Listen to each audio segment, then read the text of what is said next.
আসসালামু আলাইকুম রহমতুল্লাহ। আমি doctor Mohammad Shafiqur Rahman Mamun Khan, homeopathy consultant. সুপ্রিয় বন্ধুগণ, কিছুদিন আগে আমার কাছে এই যে বাচ্চারা এসেছিল যে ওনার ওনার স্কিনের সমস্যা নিয়ে। তো আমি টেস্টিং করে বলছিলাম যে ওনার স্কিনের সমস্যার সাথে সাথে টাইফয়েড জ্বর আছে। তো তারা টাইফয়েড টেস্ট করায়, এই যে মেডিল্যাবে টেস্ট করায়।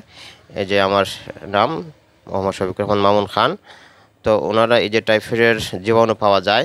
তো আলহামদুলিল্লাহ আমি ওনাদেরকে চিকিৎসা দেওয়ার পর আলহামদুলিল্লাহ ওনাদের আজকে ওনাদের কোনো আর জ্বর নেই। তো আমরা এই যে থার্মোমিটারটা আমরা আন্ডার এক জেলার টেম্পারেচার মাপছি 97 ডিগ্রি ফারেনহাইট। তো আলহামদুলিল্লাহ ওনার কিন্তু আর কোনো জ্বর নাই।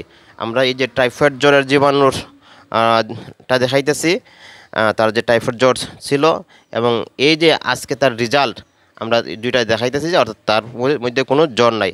তো এই শিশু বাচ্চাটার জ্বর ছিল আপনার জন্মের পর থেকে, কনভানশনে জ্বর হইলেই কিছু নিয়ে উঠতো, কিন্তু ওনারা হবিগঞ্জের সুনামধন্য ডাক্তার দিয়েছিলেন, কিন্তু তারা কোনো ধরনের যে টাইফয়েড জ্বর এমনও বলেন নাই, শুধু অ্যান্টিবায়োটিক আর প্যারাসিটামল আর আদার্স মেডিসিন দিয়ে দিত।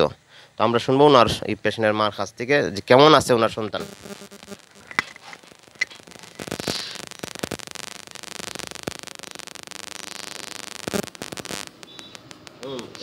আসসালামু আলাইকুম।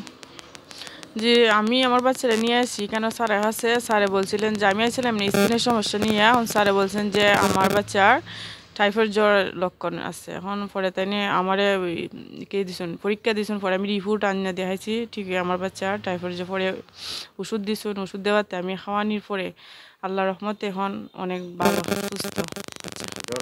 এখন নাই জ্বর, এখন তো মাপা হয়েছে, জ্বর নাই। আচ্ছা।